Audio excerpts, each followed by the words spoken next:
एक बार एक बौद्ध भिक्षु किसी नगर से अपने शिष्यों के साथ गुजर रहे थे और वो जिस नगर से गुजर रहे थे वहां के लोगों को जब ये पता चलता है कि हमारे नगर में बौद्ध भिक्षु आए हुए हैं, तब लोगों में एक उत्साह उत्पन्न हो जाता है।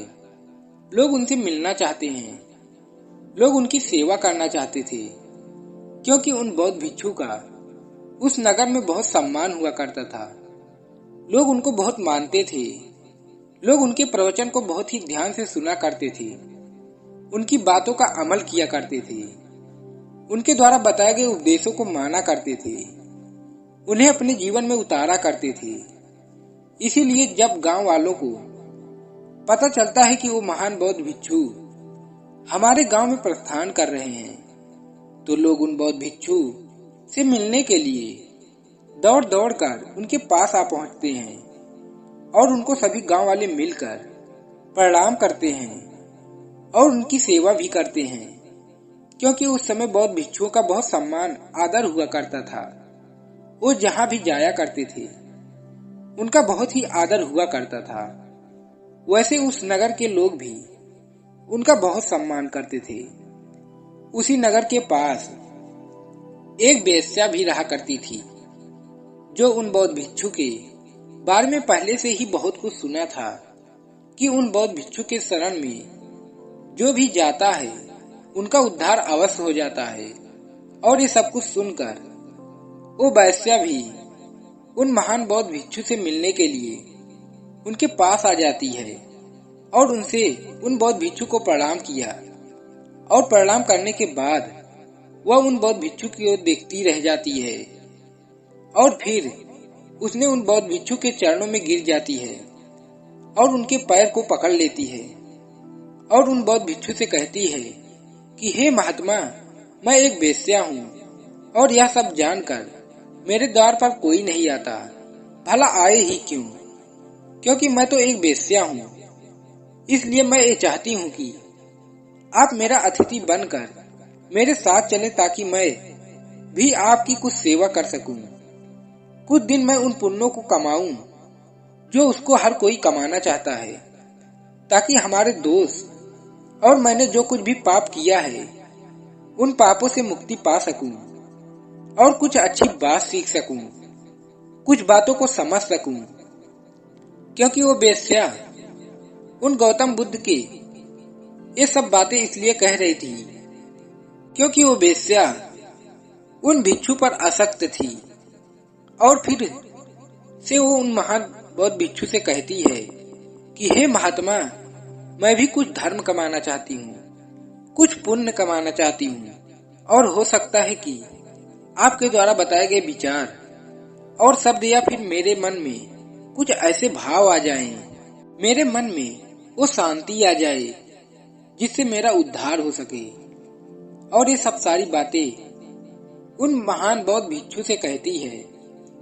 और फिर वो बौद्ध भिक्षु से कुछ कह ही पाते, कुछ उस वेश्या को बोल पाते कि उससे पहले उस नगर के सभी लोग उस वेश्या की सारी बातें सुन रहे होते हैं। और फिर ये सब सुनने के बाद उस नगर के सभी लोग उस वेश्या से कहते हैं कि ये तुम क्या कह रही हो? एक बौद्ध भिक्षु तुम्हारे यहाँ कैसे जा सकता है? इससे तो उस बौद्ध भिक्षु का अपमान होगा और उसको पाप भी लगेगा, और वो ऐसी अपवित्र जगहों पर नहीं जा सकता, क्योंकि बौद्ध भिक्षुओं का तो काम केवल लोगों को उपदेश देना होता है, उन्हें सही मार्ग दिखाना होता है और लोगों को अच्छी से अच्छी सीख देनी होती है। लोगों को अच्छे से अच्छे विचार दें ताकि लोग अपने भविष्य को सुधार सकें, उसे पहचान सकें और एक नया जीवन जी सकें, लोगों को उन सफलताओं तक पहुंचा सकें जहां तक वो जाना चाहता है। तो फिर वो आखिर कैसे उस अपवित्र स्थान पर वो बौद्ध भिक्षु जा सकते हैं?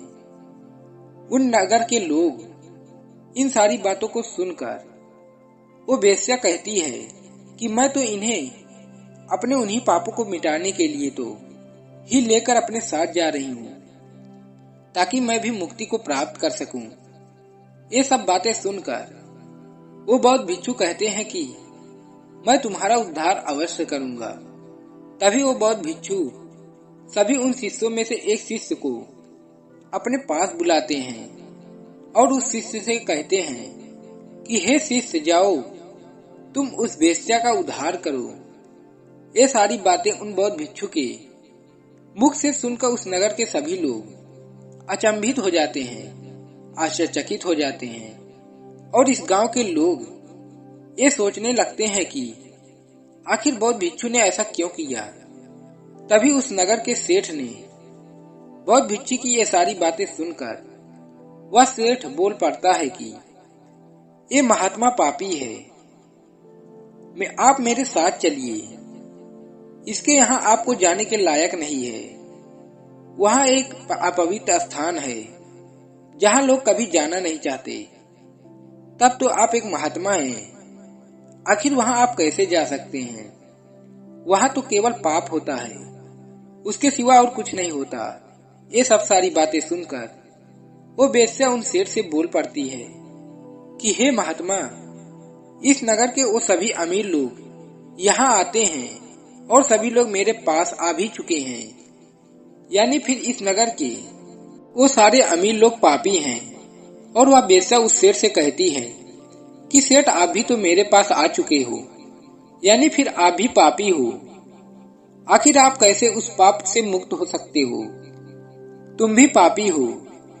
और यदि हे बौद्ध भिक्षु मेरा उद्धार करना चाहते हैं तो आखिर आपको क्यों तकलीफ हो रही है? क्यों आपके मन में ईर्ष्या उत्पन्न हो रही है? वैसे तो आपको इस बात के लिए ईर्ष्या करनी ही नहीं चाहिए, क्योंकि आप तो पापी हो। और ये सब सारी बातें उस वेश्या के मुख से सुनकर वह सेठ चुप हो जाता है और वह शिष्य अपने गुरु की आज्ञा पाकर उस वेश्या के साथ चला जाता है। और कुछ दिन बीत जाने के बाद और फिर कुछ महीनों बाद जब वह उस वेश्या के साथ अपने गुरु के पास वापस लौटता है तो वह उन बौद्ध भिक्षु के अन्य शिष्य उस शिष्य को देखकर आपस में कहते हैं कि देखा संगत का असर। और फिर वो आपस में कहते हैं कि आखिरकार इस वेश्या ने उस पर अपना जादू चला ही दिया, उसे अपवित्र ही कर दिया और उसे पापी बना दिया और अच्छे भले भिक्षु को उसने बर्बाद कर दिया, उसे चरित्रहीन कर दिया और वह अपनी सभी सांस्कारिक भावनाओं को भूल गया होगा। और जो गुरुजी ने उसे शिक्षा दी थी, ज्ञान दिया था, उसे अच्छे अच्छे विचार बताए थे और अच्छे अच्छे उपदेश दिए थे, शायद अब वह भूल चुका होगा। जो विचार उसे सफल बनाते हैं, उसे सफलता की ओर ले जाते हैं और उन ऊंचाइयों तक पहुंचाते हैं, अब वह इन सारी बातों को भूल चुका होगा। क्योंकि संगत का असर होता ही ऐसा है, जैसे लोगों की संगत पकड़ोगे वैसे ही बन पाओगे, वैसे ही सफलता को प्राप्त करोगे। इसलिए महान लोगों ने कहा है कि जैसी संगत वैसा असर। यदि आप अच्छी लोगों का साथ धरोगे और अच्छे लोगों को नकल करोगे तो आप जीवन में अवश्य सफल होंगे। क्योंकि दोस्तों, नकल करना तो उनकी करो जो आपको सफलता की तरफ ले जाएं, उन कामयाबी को दिला सकें।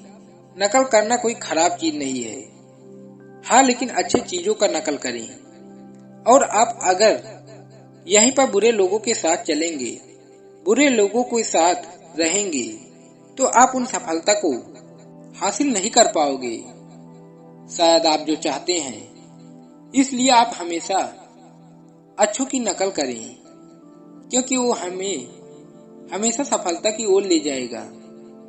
और वो सभी शिष्य ये सब कुछ कहकर कि शायद वह अब विवाह की अनुमति लेने आया होगा, लेकिन वहीं पर वो बौद्ध भिक्षु अपने शिष्य को देखकर मुस्कुरा रहे थे।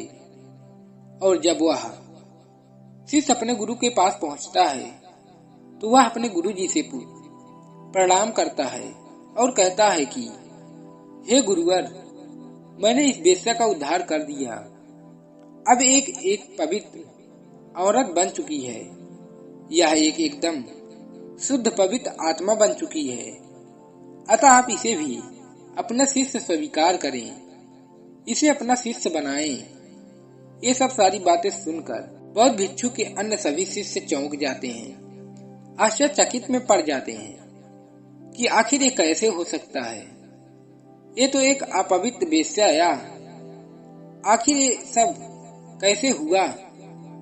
वो सब सोचने लग जाते हैं कि चरित्र तो हमेशा बुरों के साथ रहकर अच्छों का खराब होता है। हमें तो हमारे गुरुजी ने तो यही सिखाया है कि तुम बुरे के साथ रहकर बुरा बन जाओगे, और यदि यहीं पर आप अच्छे के साथ रहोगे तो आप अच्छा बन जाओगे। तभी वो बौद्ध भिक्षु अपने सभी शिष्यों की ये सारी बातें सुनकर कहते हैं कि देखो, मेरे इस शिष्य को जिसने मेरे विचार के अनुरूप कार्य किया और इस औरत के चरित्र को अपने चरित्र जैसा बना दिया, न कि खुद को बदलने दिया। ठीक उसी प्रकार जैसा कि कीचड़ में कमल खिलता है लेकिन कीचड़ जैसा नहीं होता, तभी वो फिर बौद्ध भिक्षु अपने शिष्य से कहते हैं कि पहले अपने विचार को बदलो।